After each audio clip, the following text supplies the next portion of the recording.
Welcome back dear students, myself Pushpa teacher. आज हम discuss करने वाले हैं क्लास 10 साइंस का चैप्टर नंबर 11 लास्ट पार्ट। इससे पहले पार्ट में हमने डिस्कस कर लिया था कि what do you mean by dispersion of light. Prism जैसे ऑब्जेक्ट के ऊपर अगर व्हाइट लाइट इंसिडेंट होता है तो वो किस तरीके से उसके 7 कंपोनेंट्स ऑफ कलर्स के अंदर स्प्लिट अप होता है वो हमने देख लिया था। उसी के बाद मैंने आपको कुछ बोला था कि इस चैप्टर में आपको कुछ रीजनिंग क्वेश्चंस पूछ सकते हैं, तो वो रीजनिंग क्वेश्चंस में मैंने आपके साथ सारे टॉपिक्स डिस्कस नहीं किए थे, तो वही चीज़ें अब हम डिस्कस करते हैं। तो इसमें सबसे पहले मुझे जो डिस्कस करना है that is formation of rainbow, क्योंकि हमने प्रिज्म में से जिस तरीके से लाइट पास होता है वो देख लिया था। उसके बाद एक आपके टेक्स्ट बुक में एक छोटा सा टॉपिक है जिसको यूजुअली बोलते हैं फॉर्मेशन ऑफ रेनबो, कि बारिश होती है, बारिश होने के बाद जब धूप निकलता है तो कभी कभी हमें रेनबो देखने के लिए मिलता है। तो इसके पीछे रीज़न क्या है? इसके पीछे रीज़न तो यही है कि यहाँ पे भी रिफ्रैक्शन ऑफ लाइट हो रहा है, लाइट का डिस्पर्जन हो रहा है, लेकिन यहाँ पे एक और फिनोमेना है जो हमें देखने के लिए मिलता है जिसमें रेनबो फॉर्मेशन के लिए वो बहुत ज़्यादा यूजफुल है, एंड उस फिनोमेना को हम बोलते हैं टोटल इंटरनल रिफ्लेक्शन।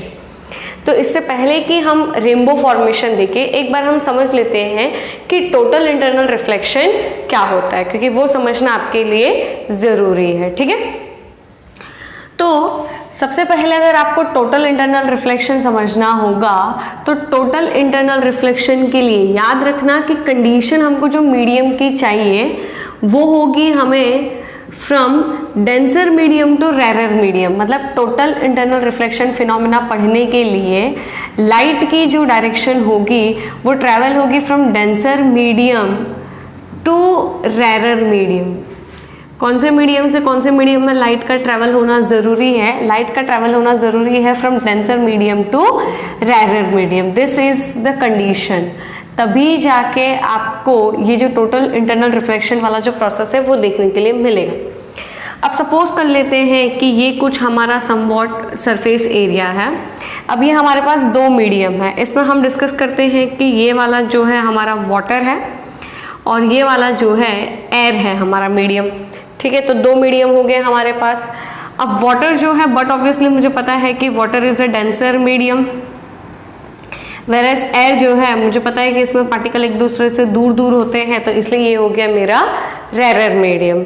अब इसके अंदर मुझे इसके सरफेस पे नॉर्मल ड्रॉ करना है, तो चलो हम नॉर्मल ड्रॉ कर देते हैं, which is going to be exactly at 90 degree.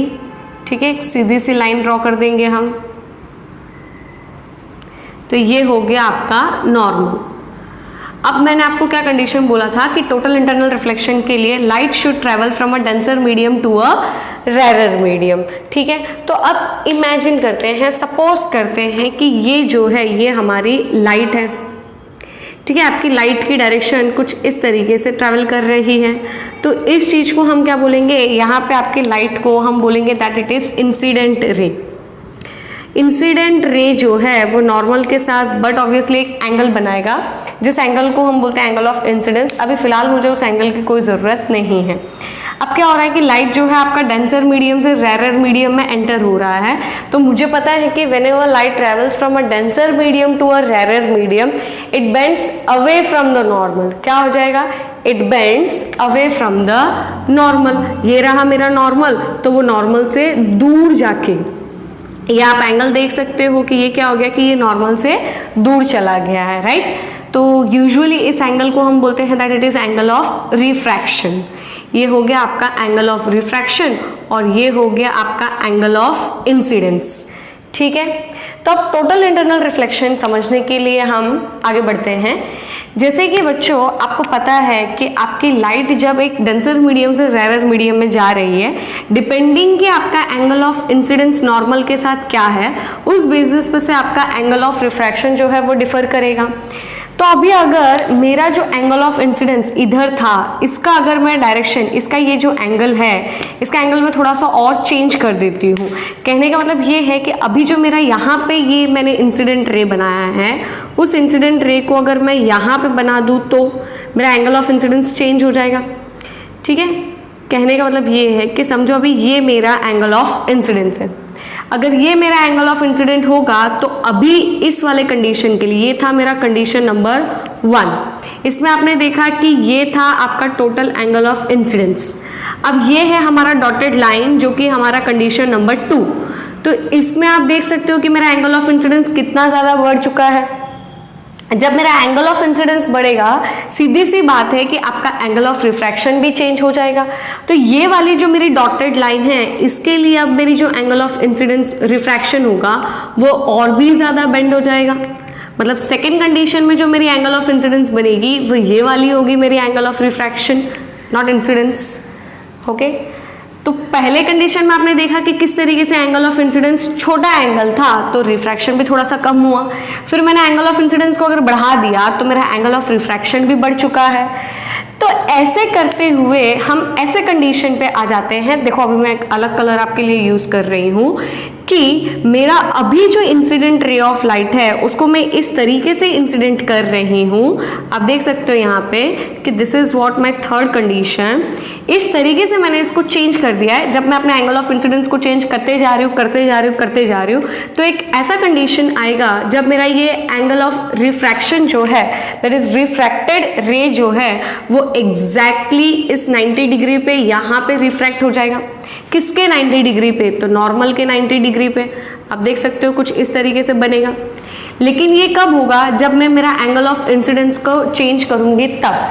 क्यों? क्योंकि light is travelling from a denser medium to a rarer medium and it is going to bend away from the normal, और away from the normal वो bend होते होते जैसे जैसे मैं angle of incidence को चेंज करूंगी वैसे वैसे मेरा एंगल ऑफ रिफ्रैक्शन चेंज होगा। तो एंगल ऑफ रिफ्रैक्शन चेंज होने की वजह से एक ऐसा पोजिशन आ जाएगा when it is going to refract exactly at 90 degree to the normal. Clear? ये जो कंडीशन है जब आपका रिफ्रैक्टेड रे जो है एग्जैक्टली 90 डिग्री होगा टू द नॉर्मल, इसको अगर आपको वहां पे किसका समझ में नहीं आ रहा है तो एक और बार मैं यहाँ पे ड्रॉ कर देती हूँ। ये रहा आपका सरफेस जहाँ पे हम इसको यूज कर रहे हैं एज वाटर और इसे यूज कर रहे हैं as air. So this is what your denser medium and this is what your rarer medium. अब कहाँ गया? तो ये रहा हमारा नॉर्मल।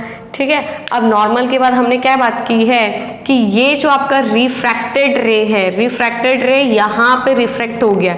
इसका मतलब क्या है कि आपका एंगल ऑफ इंसिडेंस इधर आ गया। हमने एंगल ऑफ इंसिडेंस को चेंज किया। तो जब हम अपने एंगल ऑफ इंसिडेंस को चेंज कर रहे हैं तो आपका ये जो रिफ्रैक्शन वाला जो एंगल है it is going to form 90 degree. Okay, कहाँ पे बनेगा? Exactly 90 degree to the normal. ठीक है, और इसे हम बोलेंगे that it is refracted ray and this angle is known as angle of refraction. इस सिचुएशन में जो आपका एंगल ऑफ इंसिडेंस है, यूजुअली उस एंगल ऑफ इंसिडेंट को हम नेम देते हैं that it is critical angle. याद रखना, न्यू टर्म है, इसको क्या बोलते हैं हम? तो इसे हम बोलेंगे that it is critical angle. ठीक है, अभी भी हम टोटल इंटरनल रिफ्लेक्शन नहीं पढ़े हैं। तो क्रिटिकल एंगल क्या होता है? तो क्रिटिकल एंगल वो एंगल है जब आपका इंसिडेंट रे जो है इस तरीके से आपके सरफेस के ऊपर इंसिडेंट होगा when it is moving from a denser medium to a rarer medium such that कि आपका रिफ्रैक्टेड रे जो है it is going to refract at 90 degree with your normal. अब मैं आपसे अगर पूछूं कि अगेन ये हमारे पास जो क्रिटिकल एंगल है, इस क्रिटिकल एंगल से भी अगर मैं आपके इंसिडेंट रे का एंगल बढ़ा दूं, सीधी सी बात है ना बच्चों। देखो क्या हो रहा है कि अगर हमारे पास सरफेस है और सरफेस में हम लाइट को, देखो जब यहाँ पे इंसिडेंट किए थे तो वो इधर रिफ्रैक्ट हो गया था, उसके बाद अगर हम इसे यहाँ पे रिफ्रैक्ट कर रहे हैं तो वो मतलब इंसिडेंट कर रहे हैं तो वो इधर रिफ्लेक्ट हो रहा है। फिर हमने उसको कुछ और डायरेक्शन में ट्राई करने की कोशिश की तो हम यहाँ पे इंसिडेंट किए तो वो एग्जैक्टली 90 डिग्री पे रिफ्लेक्ट हो गया। अब जाकर इसे अगर मैं एक और बार इंसिडेंट करूं यहाँ पे तो ये तो ऑलरेडी 90 डिग्री हो गया है, तो उसके बाद क्या हो जाएगा? वो इस डायरेक्शन में रिफ्लेक्ट होगा कि नहीं? जैसे जैसे आप एंगल ऑफ इंसिडेंस बढ़ाते जा रहे हो, ये पहला एंगल ऑफ इंसिडेंस था, ये दूसरा एंगल ऑफ इंसिडेंट है, ये तीसरा है और ये लास्ट है। ठीक है, तो ये थर्ड वाले में exactly it was getting reflected eight 90 degree, तो 90 डिग्री था तो उसे मैंने क्रिटिकल एंगल बोल दिया।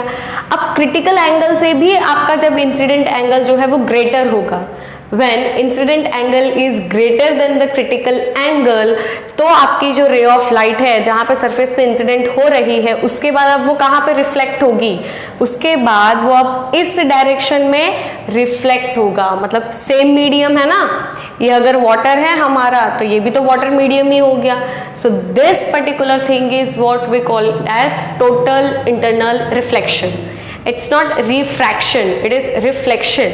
रिफ्लेक्शन इसीलिए क्योंकि सेम मीडियम के अंदर आपकी लाइट आ रही है। तो सेम मीडियम में लाइट आने के लिए कंडीशन क्या आपको याद रखना है, that incident angle must be greater than the critical angle. तो व्हाट इज क्रिटिकल एंगल अगर आपको कोई पूछेगा तो आपको पता होना चाहिए कि that critical angle is the angle at which the refracted angle is going to be at 90 degree with the normal. Clear? तो चलो अब समझते हैं कि how does a rainbow is getting formed. इसमें सबसे पहले मैं एक वाटर ड्रॉपलेट बना देती हूँ, क्योंकि हमने प्रिज्म पढ़ा था तो almost similar to somewhat like that हम एक हमारा वाटर ड्रॉपलेट बना देते हैं। ठीक है, तो ये क्या है, तो this is nothing but water droplet. हमें पता है कि बारिश होने के बाद एटमॉस्फेयर में बहुत सारे वाटर ड्रॉपलेट्स मॉइस्चर के फॉर्म में प्रेजेंट होते हैं। ठीक है, अब यहाँ कहीं पे समझो कि हमारा सन है। अब सन के इधर से सन रेज होंगी तो वो सन रेज किसके ऊपर फॉल होगी, आपके वाटर ड्रॉपलेट के ऊपर। तो जब वो वाटर ड्रॉपलेट के ऊपर फॉल होगा तो समझो कि ये आपकी सोलर सिस्टम से जो ये सन के इधर से लाइट आ रही है, this is what been entering into your water droplet. तो ये आपके लिए क्या हो गया, अभी के लिए ये आपका इंसिडेंट रे हो गया। और ये मीडियम कौन सा है, तो आपको पता है कि here air is the medium. Air कौन सा मीडियम है, तो हमें पता है कि एयर जो है वो रेरर मीडियम है। अब यहाँ पे मैं वाटर की बात कर रही हूँ, ये इतना पोर्शन मेरा वाटर ड्रॉपलेट है तो ये हो जाएगा मेरा डेंसर मीडियम।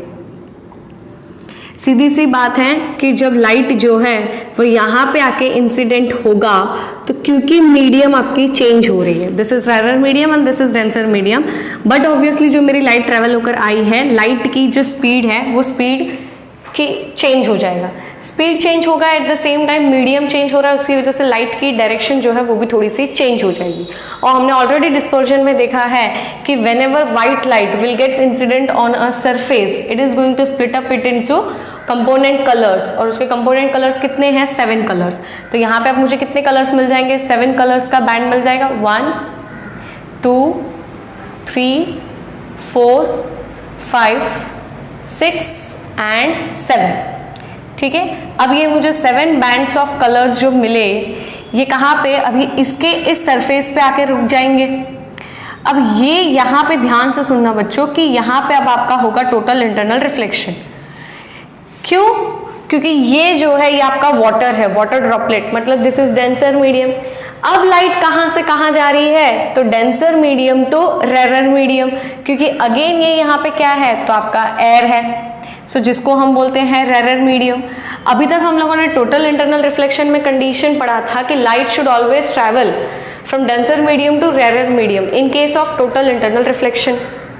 तो जब रेनबो फॉर्मेशन की सिचुएशन होती है तो उसमें होता क्या है कि सनलाइट जब वाटर ड्रॉपलेट के ऊपर इंसिडेंट होगा तो वो तो 7 कलर्स में स्प्लिट अप हो जाएगा, लेकिन 7 कलर्स में स्प्लिट अप होगा तो ये यहाँ पे कुछ एंगल बनाएगा। अगर मैं यहाँ पे बात करूँ तो यहाँ पे समझो कि ये आपका नॉर्मल है, तो नॉर्मल होने की वजह से ये यहाँ पे समथिंग कुछ एंगल बनाएगा, और वो angle if it is greater than critical angle. देखो रेनबो आपको हर वक्त बारिश होती है तब नहीं मिलता है, सिर्फ कभी कभी हमें रेनबो देखने के लिए मिलता है। क्यों ऐसे कभी कभी, क्योंकि इसके लिए हमें बहुत सारे अरेंजमेंट्स करने पड़ते हैं। हम directly all of a sudden rainbow formation नहीं कर सकते, नेचुरली ये चीज़ें होनी चाहिए, और नेचुरली चीज़ें होने के लिए आपकी ये जो लाइट यहाँ पे जो इंसिडेंट हुई है वाटर ड्रॉपलेट के सरफेस के ऊपर, it should make an angle of incidence such that it should be greater than the critical angle। अगर greater than critical angle होगा तो ये क्या होगा, ये total internal reflection होगा। तो total internal reflection होने की वजह से क्या होगी कि यहाँ से ये जो मेरी लाइट है वो इस डायरेक्शन में बेंड हो जाएगी, ठीक है, और यहाँ से सिमिलरली जो मेरी लाइट है वो इधर आने लगेगी, और सिमिलरली सारे जो रे ऑफ लाइट है वो भी आपके कुछ इस तरीके से आ जाएंगे। ठीक है, तो ये बन गया मेरा रेनबो। यहाँ पे भी ये बेंड हो जाएगा ये सरफेस पे, क्योंकि again it is been travelling from a denser medium to a rarer medium. तो यहाँ पे थोड़ा सा आप बेंडिंग देख लेना, फिर उसके बाद हमें जाके देखने मिलेगा यहाँ पे, तो वो होगा आपका रेनबो। ठीक है, यहाँ पे हमें देखने मिलता है दैट इट इज रेनबो। अगर मैं कोई ऑब्जर्वर की बात करूँ कि कोई ऑब्जर्वर है भाई जो यहाँ पे खड़े हैं और यहाँ से देख रहे हैं, तो उनको क्या देखने के लिए मिलेगा? रेनबो। तो रेनबो फॉर्मेशन के लिए मेन कंडीशन क्या है? तो कभी भी याद रखना कि अगर आप रेनबो देख रहे हो तो आपके लिए कंडीशन ये होना चाहिए that water droplet should be in front of you and the sun source of sunlight should be behind you such that the incident angle should be greater than the critical angle. तभी आपका rainbow form होगा। और आपको जो rainbow देखने के लिए मिलता है सेमी सर्कल के फॉर्म में या हेमिस्फीयर के फॉर्म में, एक्चुअली में रेनबो कभी हेमिस्फीयर के फॉर्म में नहीं होता, इट इज एंटायर सर्कल।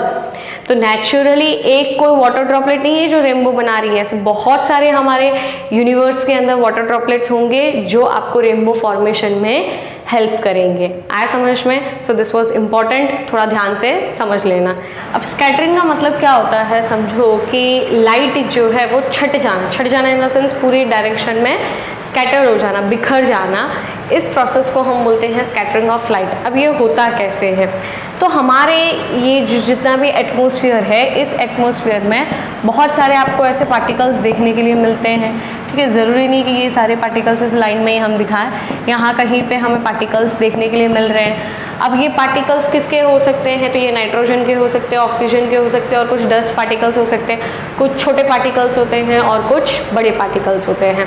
अब क्या हो रहा है कि इनके ऊपर सनलाइट फॉल हो रहा है।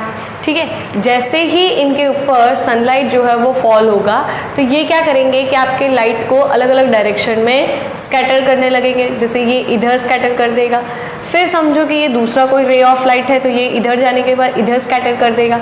तो ये जो प्रोसेस है कि जिसमें आपके इंसिडेंट रे ऑफ लाइट जो है वो अलग अलग डायरेक्शन में स्कैटर्ड हो रहे हैं। ठीक है, अलग अलग डायरेक्शन में बिखर जा रहे हैं। तो ये कौन कर रहा है? वो टाइनी पार्टिकल्स जो आपके एटमॉस्फेयर में प्रेजेंट है, उसी को बोलते हैं हम सिंपल सा स्कैटरिंग ऑफ लाइट। बहुत इजी टॉपिक है, कोई इतना हार्ड नहीं है। बट इस स्कैटरिंग ऑफ लाइट के टॉपिक के बेसिस पे से आपको कुछ रीजनिंग क्वेश्चंस पूछ सकते हैं। तो उसमें हम सबसे पहला फिनोमिना जो डिस्कस करने वाले हैं that is Tyndall effect. And this Tyndall effect is being given by a scientist called John Tyndall। किसने दिया था इसको, इस टर्म को? तो it was being given by John Tyndall। इसी के लिए इस प्रोसेस को हम बोलते हैं that it is Tyndall effect। अब इस प्रोसेस पर पढ़ना क्या है? तो सिंपल सा एग्जांपल हम ले लेते हैं कि जैसे मेरे पास समझो कि दो ग्लास हैं, क्योंकि ये एक ग्लास है और यहाँ पे मेरे पास मैंने दूसरा ग्लास ले लिया है। अब ये दोनों ग्लास में क्या करती हूँ मैं? अलग अलग चीज़ें ऐड करती हूँ। ये फर्स्ट ग्लास हो गया, ये हमारा सेकंड ग्लास हो गया। दोनों के अंदर सबसे पहले तो वाटर प्रेजेंट है। ठीक है, इसमें भी हमने वाटर रख दिया। एट प्रेजेंट हम क्या कर रहे हैं कि इसके अंदर फर्स्ट ग्लास में हम शुगर ऐड कर रहे हैं। ठीक है, इसके अंदर हम कुछ भी ऐड नहीं कर रहे हैं। फिर हम क्या कर रहे हैं कि यहाँ से समझो हमारे पास टॉर्च है जिससे हम इसके ऊपर लाइट को इंसिडेंट कर रहे हैं। सो दिस इज व्हाट टॉर्च। तो हमें क्या होना चाहिए कि यूजुअली जब हम इसके ऊपर टॉर्च इंसिडेंट करेंगे तो यहाँ से लाइट पास आउट होते हुए हमें दिखनी चाहिए। मतलब यहाँ पे लाइट का डायरेक्शन मुझे इस ग्लास में, इस वाटर के सरफेस पे मुझे लाइट का डायरेक्शन दिखना चाहिए या लाइट दिखना चाहिए, जो कि मुझे नॉर्मली नहीं दिखेगा, फिर मैंने सेकेंड ग्लास पे देखा तो सेकेंड ग्लास पे भी मुझे इतना कुछ खास दिख नहीं रहा था वो। तो मैंने क्या किया कि थोड़ी देर के बाद मैंने थोड़ा सा दिमाग लगाया और मैंने सोचा कि चलो इसके अंदर हम जो है वो अभी मिल्क ऐड कर देते हैं। क्या ऐड कर देते हैं? मिल्क। जैसे ही मैंने सेकेंड ग्लास में मिल्क ऐड कर दिया तो अभी ये जो टॉर्च लाइट की डायरेक्शन, जो लाइट की डायरेक्शन जो मुझे पहले नहीं दिख रही थी, अभी मुझे इस पर्टिकुलर ग्लास के अंदर लाइट की डायरेक्शन जो है वो मुझे कुछ इस तरीके से देखने मिल रही है। मतलब ये जो है ये आपकी लाइट है जो यहाँ से टॉर्च से होकर इधर से और इस तरीके से ये यहाँ पे पास आउट हो रही है। तो ऐसा क्या था कि पहले मुझे लाइट का डायरेक्शन नहीं दिखा और अभी मुझे लाइट का डायरेक्शन दिख रहा है, और इस ग्लास में नहीं दिख रहा है तो इस ग्लास में दिख रहा है। तो कभी भी याद रखना कि टिंडल इफेक्ट जो होता है वो कोलाइट पार्टिकल्स के अंदर होता है। कौन से पार्टिकल्स में होता है? कोलाइट पार्टिकल्स। क्या होता है ये कोलाइट पार्टिकल्स? चलो समझते हैं अभी। जैसे कि हमने इसमें मिल्क को डिसॉल्व कर दिया, आप कभी खुद भी घर पे देखना कि पानी में अगर हम दूध ऐड कर देते हैं तो आपका पूरा ग्लास जो है वो व्हाइट कलर का आपको दिखने लगता है। क्यों व्हाइट कलर का दिखता है? क्योंकि जो मिल्क पार्टिकल्स है वो पूरी तरीके से वाटर के साथ डिसॉल्व नहीं हुए हैं और वो डिसॉल्व होते भी नहीं है। वही बात अगर मैं शुगर की करूँ तो शुगर क्या हो चुका है कि शुगर कंप्लीटली डिसॉल्व हो चुका है। हालांकि शुगर के भी पार्टिकल्स रहेंगे बट इनकी साइज जो है वो बहुत छोटी होगी as comparison to the size of the milk particles. तो जितनी भी पार्टिकल्स होती है, एग्जाम्पल जैसे अभी मैं यहाँ पे बात करूँ कि ये मिल्क की पार्टिकल्स, ये छोटे छोटे पार्टिकल्स आपके मिल्क के हैं, ठीक है। तो इसमें क्या होगा कि जब हमारी लाइट की डायरेक्शन आती है इधर, तो ये छोटे पार्टिकल्स जो है, हमने जैसे अभी थोड़ी देर पहले पढ़ा था कि एटमॉस्फेयर में जितने भी हमारे डस्ट पार्टिकल्स या जो भी पार्टिकल्स है वो लाइट को जिस तरीके से स्कैटर करते हैं, सेम मैनर जब आप टॉर्च इसके ऊपर इंसिडेंट करोगे तो मिल्क पार्टिकल्स भी ऐसे छोटे छोटे पार्टिकल्स है जो डिसॉल्व नहीं हुए हैं, पानी के अंदर घुल नहीं गए हैं, इसलिए वो क्या करेगा, वो आपके लाइट को स्कैटर्ड करेगा। अगर मैं बात करूं कि ये आपका छोटा सा एक मिल्क पार्टिकल है और ये आपकी लाइट की डायरेक्शन है, तो जैसे ही इस पार्टिकल के ऊपर वो इंसिडेंट होगा, वो क्या करेगा कि लाइट को हर डायरेक्शन में स्कैटर कर देगा। छोटे पार्टिकल्स लाइट को ज़्यादा स्कैटर करते हैं और बड़े पार्टिकल्स लाइट को कम स्कैटर करते हैं, और कुछ ही अमाउंट ऑफ लाइट को वो स्कैटर करते हैं, बाकी का अमाउंट ऑफ लाइट जो है उसे स्ट्रेट वे में पास ऑन करते हैं। तो ये जो कुछ अमाउंट ऑफ लाइट को ये जो स्कैटर कर रहे हैं, इसको बोलते हैं हम स्कैटरिंग इफेक्ट ऑफ लाइट। और इसी रीज़न की वजह से आपको ग्लास पे, यहाँ पे जब मैंने मिल्क डाला तो आपको यहाँ पे चीज़ें दिख रही थी। हालांकि यहाँ पे शुगर डाला तो शुगर के भी पार्टिकल्स है तो वहाँ पे भी मुझे दिखना चाहिए, लेकिन इसमें क्या होता है, पार्टिकल की साइज़ की हम बात करते हैं। जैसे आपके शुगर पार्टिकल्स मैंने बोला बहुत छोटे होते हैं, बहुत छोटे इन द सेंस उनकी साइज़ जो है it is less than 1 nanometer. मतलब यहाँ पे अगर मैं बात करूँ तो शुगर के जो मेरे पार्टिकल्स हैं, शुगर पार्टिकल्स की जो साइज़ है, ठीक है, शुगर पार्टिकल्स की साइज़ जो है it is less than 1 nanometer.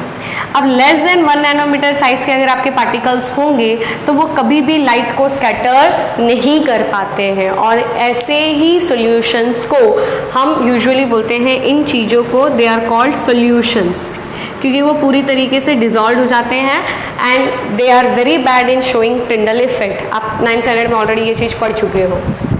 अब अगर मैं यहाँ पे मिल्क के पार्टिकल्स की बात करती हूँ कि उनकी साइज़ कितनी है, जनरली हम डिस्कस करें, ये कोई स्पेसिफिकली आपको मेंशन नहीं किया है कि इनकी साइज़ इतनी ही है, तो अप्रॉक्स समझो कि अगर मिल्क पार्टिकल्स की अगर हम साइज़ बात करते हैं तो इट इज़ 50 to 70 नैनोमीटर जितना अगर इनका साइज़ है। तो अगर ये 50 to 70 नैनोमीटर जितना साइज़ है, मतलब it is more than 1 nanometer, it is more than 1 nanometer. कहने का मतलब ये है कि अगर साइज लेस देन 1 नैनोमीटर होगा तो आपको टिंडल इफेक्ट नहीं देखने के लिए मिलेगा, अगर वो मोर देन 1 नैनोमीटर होगा तब भी आपको टिंडल इफेक्ट देखने मिलेगा, क्योंकि पार्टिकल्स जब मोर देन 1 नैनोमीटर साइज के होते हैं तो उनको हम बोलते हैं दैट कोलाइड्स। क्या बोलते हैं उसे हम?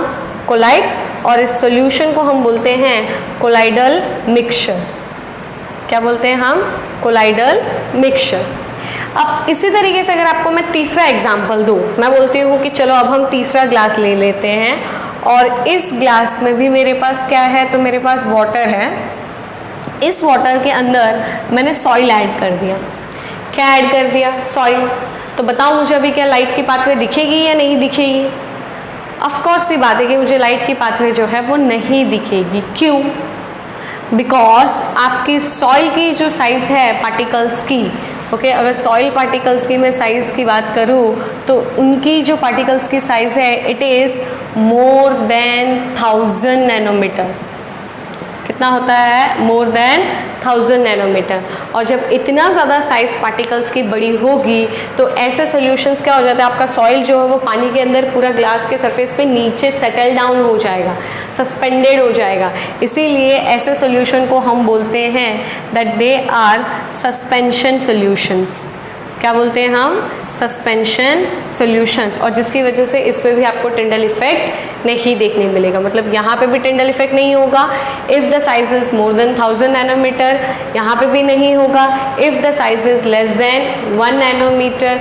तो क्या होना चाहिए for Tyndall effect, then it should be more than 1 nanometer and less than 1000 nanometer, तभी उस चीज़ को हम बोलेंगे colloidal mixture and you will be able to see Tyndall effect. यही फिनोमिना है जब भी हम कोई डार्क रूम में जाते हैं, समझो वो पूरे डार्क रूम में अंधेरे में कहीं पे एक छोटा सा होल है, तो वो छोटे से होल से जब सन रेज एंटर होते हैं, आप देख सकते हो कि वो रे जब एंटर हो रही है तो इसमें छोटे छोटे आपको डस्ट पार्टिकल्स देखने के लिए मिलते हैं। वही डस्ट पार्टिकल्स है जो आपके लाइट को स्कैटर कर रहे हैं, जिसकी वजह से आपको पूरे रूम में अंधेरे के बदले आपको रोशनी देखने के लिए मिलती है। सेम फिनोमिना आपको फॉरेस्ट में भी देखने के लिए मिलता है, जो कैनोपी ऑफ फॉरेस्ट हम लोग बोलते हैं। घना जंगल है, सारे ट्रीज जो है वो एक दूसरे से ओवरलैप्ड कर चुके होते हैं, लेकिन उसमें भी आप देखोगे जब सनरेज एंटर होते हैं तो वहाँ के जो डस्ट पार्टिकल्स हैं वो डस्ट पार्टिकल्स उस लाइट को स्कैटर करते हैं। So this is what all about Tyndall effect. अब इसके बाद जो नेक्स्ट हमें पढ़ना है वो है that is why does the sky appears blue in colour. हमारा स्काई जो है उसका कलर ब्लू क्यों है, क्यों कोई और कलर नहीं है? तो चलो डिस्कस करते हैं, ये भी एक रीजनिंग क्वेश्चन है। ओके, ये हो गया आपका सन, ठीक है, और सन के इधर से जो लाइट आ रही है उस लाइट को हम बोलते हैं white light, which is been consisting of 7 bands of colour. अब उसके बाद समझो कि ये हो गया आपका एटमोसफियर, और उसमें यहाँ पे नीचे जो है ये आपका अर्थ है, ठीक है।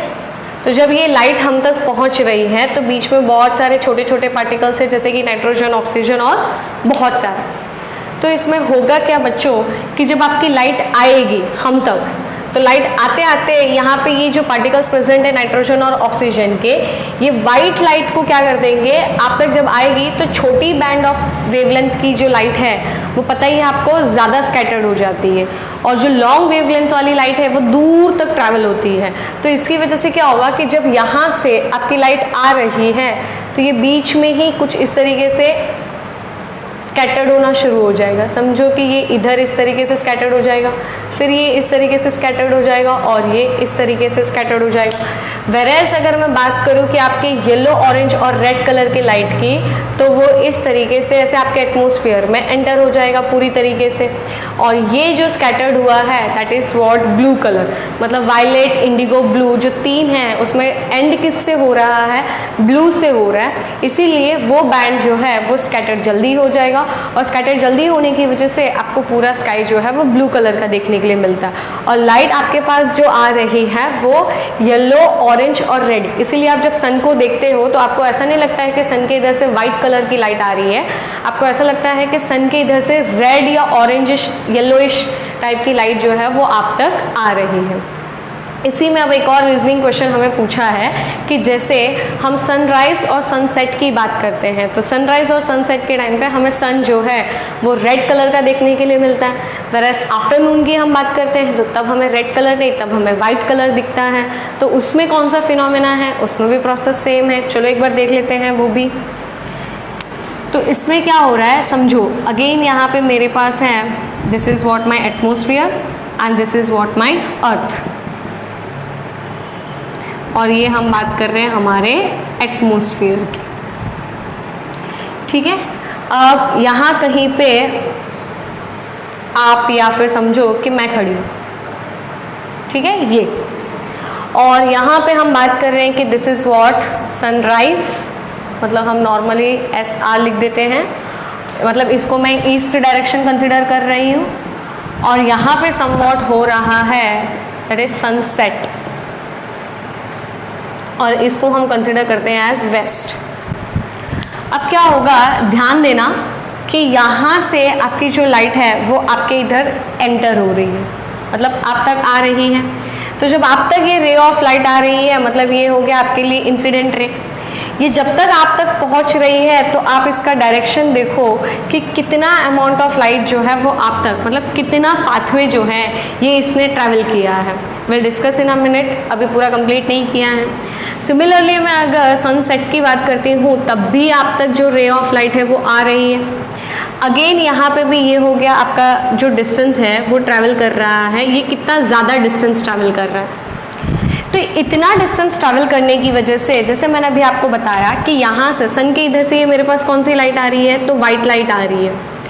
लेकिन बच्चों जो वाइट लाइट आ रही है तो बीच में से बहुत सारे पार्टिकल्स है एटमॉस्फेयर के अंदर जो क्या कर देंगे कि जो छोटी वेवलेंथ ऑफ लाइट है जैसे कि वायलेट, इंडिगो और ब्लू, उसको क्या कर देंगे, स्कैटर कर देंगे। और स्कैटर करने की वजह से आप तक जो रे ऑफ लाइट है जो ट्रेवल होते हुए आएगी, and that is what reddish colour, क्योंकि it is the longer wavelength of light. Same phenomena आपको यहाँ पे भी देखने के लिए मिलेगा कि हमारी जो छोटी वेवलेंथ ऑफ लाइट है वो क्या हो जाएगी, स्कैटर्ड हो जाएगी। स्कैटर्ड होने की वजह से आप तक जो रे ऑफ लाइट आ रही है वो आपको ऐसा लगेगा कि sunrise as well as sunset दोनों टाइम पीरियड पे आपको सन जो है वो रेडिश कलर के देखने के लिए मिलते हैं। क्लियर। अब इसी में एक और सिचुएशन मुझे बात करना है जिसमें मैं बात कर रही हूँ आफ्टरनून की, ठीक है। तो अभी थोड़ी देर के लिए हम ये एटमॉस्फेयर को रब कर देते हैं। तो अभी समझो कि यहाँ पे आफ्टरनून है ना, तो आफ्टरनून में सन जो है हमारे ओवरहेड होते हैं। ओवरहेड होने की वजह से ये एटमॉस्फेयर में ज़्यादा डिस्टेंस ट्रैवल नहीं कर पाता है, ठीक है। तो this is what sun and the condition which we are talking is all about afternoon condition. तो आफ्टरनून कंडीशन में थोड़ा वेरिएशन के लिए, क्योंकि पूरा ब्लैक हो गया आपको समझाने के लिए, this is what my white light जो सन से आ रही है। कौन सी लाइट है ये, अगेन आपकी वाइट लाइट है। ये जो वाइट लाइट आ रही है, अब डिस्टेंस पे ध्यान देना, आप यहाँ पे ध्यान दोगे at the time of sunrise as well as sunset, तो आप देख सकते हो कि ज़्यादा amount of distance of light जो है वो ट्रैवल हो रही है। लेकिन आफ्टरनून टाइम पीरियड पे ये जो लाइट जो है ये ज़्यादा डिस्टेंस ट्रैवल नहीं कर रही है, मतलब बहुत कम डिस्टेंस ऑफ लाइट जो है वो ट्रैवल कर रही है। तो कम डिस्टेंस ट्रैवल करने की वजह से जो स्कैटरिंग इफेक्ट है कि हमारे लाइट को जो हमें स्कैटर करना है वो लाइट पूरी तरीके से स्कैटर्ड नहीं होगा, और पूरी तरीके से स्कैटर नहीं होगा तो कोई भी लाइट जो है वो स्कैटरिंग नहीं होगी। इसीलिए हमें सन जब ओवरहेड होते हैं तब वो रेड कलर के नहीं दिखते। ऐसा रीजनिंग क्वेश्चन आपको एग्जाम में पूछेंगे। क्लियर। तो यहाँ तक अभी हमने डिस्कस किया कि what is scattering of light, what is Tyndall effect, why does the sky appears blue in color, why does the sun appears red at the time of sunrise as well as sunset and does not appears at the time of overhead, overhead मतलब afternoon। अब आपके text book में last एक Tyndall effect के बारे में जैसे हमने पढ़ा है उसी को समझाते हुए एक एक्टिविटी दी हुई है जो अभी हम वो डिस्कस कर लेते हैं। हमारे पास क्या चाहिए, तो उन्होंने कुछ अरेंजमेंट दिया है कि सबसे पहले हमें एक लेंस अरेंज करना है, दैट इज कॉन्वेक्स लेंस 1। फिर हम कुछ कंटेनर यूज़ करेंगे जिसको हम यूजुअली यहाँ पे बीकर बोले हैं। फिर हमें एक कार्डबोर्ड यूज़ करना है और उस कार्डबोर्ड के सेंटर में मुझे होल क्रिएट करना है, और यूजुअली इस कार्डबोर्ड को हम कंसिडर करेंगे दैट इट इज स्लिट। फिर उसके बाद कार्डबोर्ड के पीछे फिर से मुझे एक और कॉन्वेक्स लेंस रखना है जिसको मैं अगेन कॉन्वेक्स लेंस 2 करके नेम दे दी हूँ, और फिर मुझे यहाँ पे स्क्रीन रखना है, ठीक है। अब यहाँ पे यूजुअली क्या करना है, तो इनिशियली ये जो मेरा बीकर है तो बीकर के अंदर 2 लीटर मेरे पास वाटर है। कितना है, 2 लीटर जितना मेरे पास पानी है। अब इस 2 लीटर पानी जितना जब मैंने रखा है तब मैं यहाँ से एक टॉर्च यूज़ कर रही हूँ, और टॉर्च से मैं इसके ऊपर लाइट को इंसिडेंट करवा रही हूँ। किसके ऊपर, कॉन्वेक्स लेंस के ऊपर। कॉन्वेक्स लेंस से लाइट किसके ऊपर जाएगी, वाटर के ऊपर। तो कोई कलर चेंज मुझे नहीं दिखा है, वाइट लाइट ही मैंने इंसिडेंट करवाया है, तो वो वाइट लाइट ही मुझे नॉर्मली दिखा, उसमें कोई चेंजेस नहीं थे। अब मैंने क्या किया कि इस पर्टिकुलर कंटेनर में मैंने 200 ग्राम्स क्या ऐड कर दिया, मैंने 200 ग्राम्स, उन्होंने मुझे बोला है कि सोडियम थायोसल्फेट ऐड करने के लिए। तो हमने क्या ऐड कर दिया, 200 ग्राम सोडियम थायोसल्फेट। और उसके साथ साथ उन्होंने मुझे क्या बोला कि 2 to 3 ml जितना मुझे ऐड करना है सल्फ्रिक एसिड, मतलब H2SO4, जगह नहीं है इसलिए अब मैंने फॉर्मूला लिख दिया है, कॉन्सनट्रेटेड सल्फ्रिक एसिड। जैसे ही मैंने इसके अंदर 200 ग्राम जितना सोडियम थायोसल्फेट डाला इन 2 लीटर्स ऑफ वाटर, तो क्या होगा कि आपके जो सल्फर पार्टिकल्स हैं इसके अंदर, सोडियम थायोसल्फेट में सल्फर के जो पार्टिकल्स है वो जो है वो कम्प्लीटली डिजॉल्व नहीं होंगे। They will be just like your colloidal particles, जो हमारे मिल्क के पार्टिकल्स थे। तो पूरे पानी के अंदर आपका सोडियम थायोसल्फेट डिजॉल्व हो जाएगा, लेकिन sulphur particles as it is वैसे के वैसे ही रहेंगे। अब मैंने क्या देखा कि जैसे ही मैंने टॉर्च से वाइट लाइट यहाँ पे इंसिडेंट करवाया, ठीक है, तो मेरे लेंस से वाइट लाइट जो है वो पास हुआ। अब बीकर में मुझे जस्ट 2 या 3 मिनट के बाद सोडियम थायोसल्फेट ऐड किया, उसके बाद मुझे पूरा ये जो कंटेनर जो है अब वो ब्लू कलर का देखने मिल रहा है। तो ऐसा क्या मैजिक हो गया कि मुझे all of a sudden blue colour देखने के लिए मिल रहा है? तो कोई मैजिक नहीं हुआ है, यहाँ पे आपको स्कैटरिंग इफेक्ट दिखाया है। वो स्कैटरिंग इफेक्ट क्या है? तो जब आपकी टॉर्च जिससे हम व्हाइट लाइट इंसिडेंट कर रहे थे, जब ये यहाँ पे आया तो जितने भी आपके सल्फर के पार्टिकल्स जो थे वो sulphur particles less wavelength of light, कौन सी है छोटी wavelength of light? Violet, indigo, blue. तो एंड किससे हो रहा है? ब्लू से हो रहा है। तो उस ब्लू कलर के लाइट को इन्होंने स्कैटर कर दिया सल्फर के पार्टिकल्स ने। क्योंकि सल्फर के पार्टिकल्स ने उसे स्कैटर कर दिया है, इसलिए मुझे ये पूरा कंटेनर कौन से कलर का देखने के लिए मिला? ब्लू कलर का। उसके आगे अभी खत्म नहीं हुआ है, देखो फिर वही लाइट को जब मैं पास करवा रही हूँ तो यहाँ पे कार्डबोर्ड है, कार्डबोर्ड में होल में से वो light Sidhi Sidhi pass on होगी। एक्चुअली इसका इमेजिनेशन आपको 3D इमेजिनेशन करना है, मैं अभी ड्रॉ नहीं कर पाई। तो ये आपके इस होल से ये लाइट जो है ये कॉन्वेक्स लेंस तक आएगी। कॉन्वेक्स लेंस से आने के बाद सीधा मुझे सिर्फ एक सिंगल रे ऑफ लाइट ही दिखेगा, क्योंकि यहाँ पे होल है और बाकी पूरा कार्डबोर्ड है। तो यहाँ से जब मैंने इस लाइट को स्क्रीन पे देखा तो फॉर योर अमेजनेस मुझे यहाँ पे रेड कलर देखने के लिए मिला। इनिशियली स्टार्टिंग में मुझे रेड कलर देखने के लिए मिला, और जैसे थोड़ा टाइम हो गया उसका क्रिम्सन रेड कलर, मतलब थोड़ा सा और डार्किश रेड कलर जो है वो मुझे देखने के लिए मिलेगा।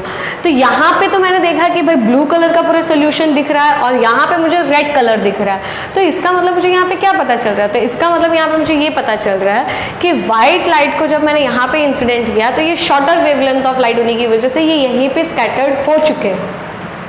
वेराइज रेड कलर की अगर मैं बात करूँ तो वो लॉन्गर वेवलेंथ ऑफ लाइट है, तो उसको तो यहाँ पे हमने स्कैटर नहीं किया है। तो स्कैटर नहीं करने की वजह से मेरा रेड लाइट जो है वो ट्रैवल हो गया, और ट्रैवल होने के बाद मुझे यहाँ पे वो स्क्रीन पे देखने के लिए मिला। तो यही चीज़ आपके टेक्स्ट बुक में लास्ट में फिगर 11.11 में आपको समझाया है।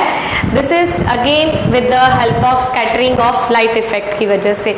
यही फिनोमिना से अगर हम बात करते हैं तो जैसे अभी विंटर की सीजन है, अर्ली मॉर्निंग पूरा फॉग है, आपको पूछेंगे, आपको ऐसे भी रीजनिंग क्वेश्चन पूछ सकते हैं कि क्यों हम डेंजर सिग्नल्स जो है वो रेड कलर के यूज़ करते हैं, या फिर जो ट्रैफिक सिग्नल्स होते हैं उसमें भी हम मोस्टली रेड लाइट यूज़ करते हैं, या फिर जो आपके व्हीकल्स के पीछे जो ब्रेक लाइट होता है वो भी रेड कलर का यूज़ करते हैं। ये सब रेड कलर क्यों यूज़ करते हैं? तो बच्चों ये सिंपल सी बात है। जैसे अगर हम विंटर की मॉर्निंग की बात करते हैं, अर्ली मॉर्निंग जब पूरा फॉग होता है, ठीक है, अगर हमारे पास रेड कलर ऑफ लाइट है तो रेड कलर जो है वो जल्दी स्कैटर नहीं होने की वजह से वो दूर दूर ट्रैवल करेगा और मुझे चीज़ें इजीली देखने के लिए मिलेगी, मतलब मुझे डायरेक्शन जो है वो डायरेक्शन प्रॉपरली दिखेगा। वही अगर सोचो कि लाइट जो है वो मेरा ब्लू कलर का लाइट होता, तो ब्लू कलर का लाइट होता तो वो तो बहुत शॉर्टर वेवलेंथ ऑफ लाइट है। तो फॉग यानी वाटर पार्टिकल्स ही हुआ, तो वाटर पार्टिकल्स क्या कर देंगे? रेनबो फॉर्मेशन में हमने देखा कि वो लाइट को तो स्कैटर कर देंगे। तो स्कैटर करने की वजह से मुझे डायरेक्शन तो दिखेगा ही नहीं और बहुत सारे एक्सीडेंट्स हो जाएंगे।